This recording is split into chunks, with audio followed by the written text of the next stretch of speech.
2, 1, start. Mr. Vice Chairman, Sir, the constitutional pundits rightly pointed out that free and fair election is the essence of democracy. So the government which has faith in democracy is expected to introduce necessary reforms to have free and fair elections. So, in the Constitution Amendment Bill 1988 as well as representations to the government have taken some necessary measures to remove the defects in our electoral system and restore free and fair elections in our process. Sir, I extend my full support to the Constitution Amendment Bill 1988, which reduces the voting age from 21 years to 18 years.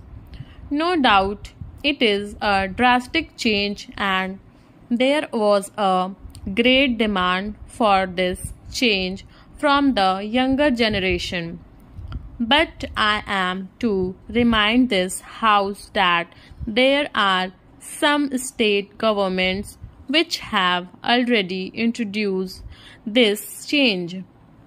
Our government reduced the voting age from 21 years to 18 years.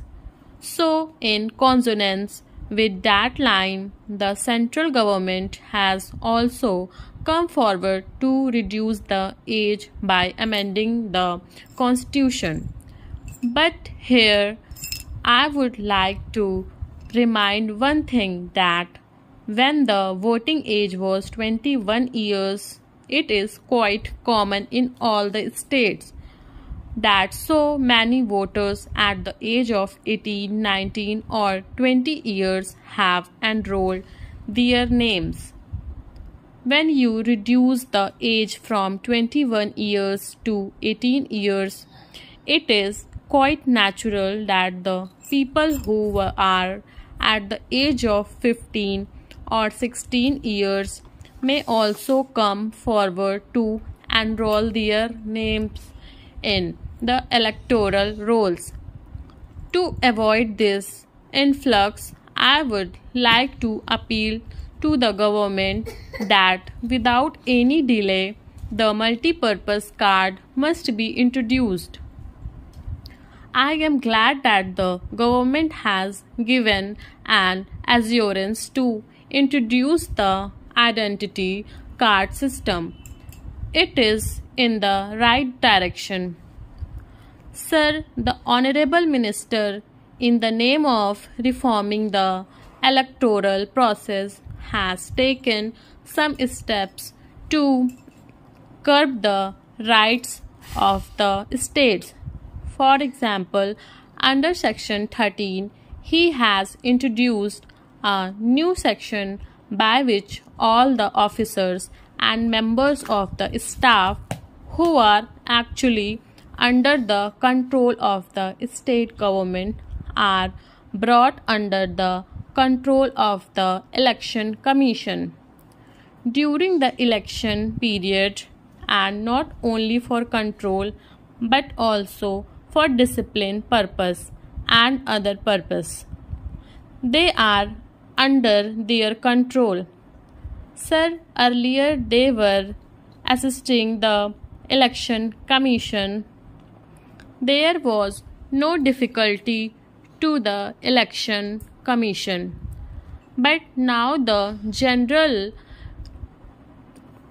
central government want control on the officials and want to conduct the election with its own power. In the name of giving power to the Election Commission, it has amended this. It has moved this proposal with a bad motive.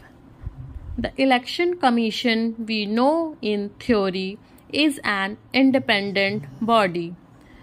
There is no doubt about that, but in practice it is under the control and direction of the central government. If the government is very particular about this amendment, then my honest opinion is that it should have consulted the state governments before putting this proposal. But to the best of my information, this government has not consulted any state government.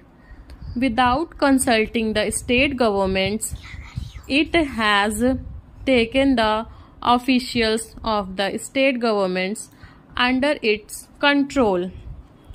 Sir, here a right move is regarding the recognition of political parties and definition of political parties. I am not against this clause, but the dangerous thing is this: which is a political party? The decision of the Election Commission is final on this question. That is a dangerous thing. There must be room for decision by court. If the decision of the Election Commission is final, then there will be no democracy because, as I stated earlier, we know by experience that the Election Commission is under the control and influence of the party in power at the center.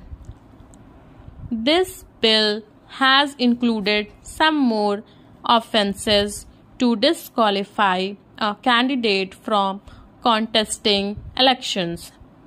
In principle, I am not against this, but is it necessary? Why should we enlarge the number of grounds?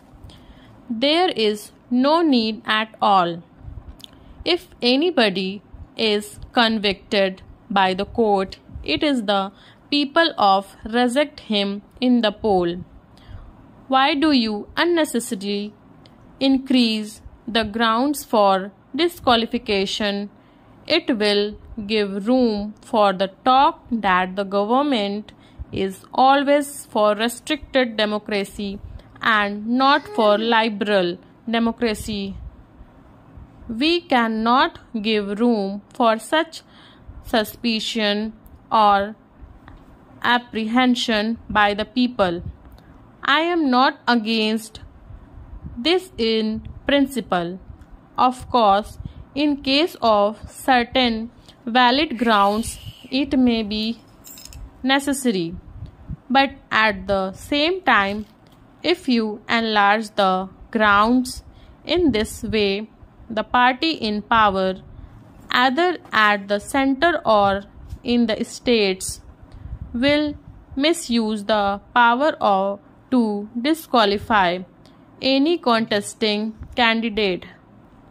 For example, one or two persons in a local area may be influential, but with the help of the local police, they may get punished, thereby preventing them from contesting the election. That is why the clause which include more grounds for disqualification must be deleted from this amendment.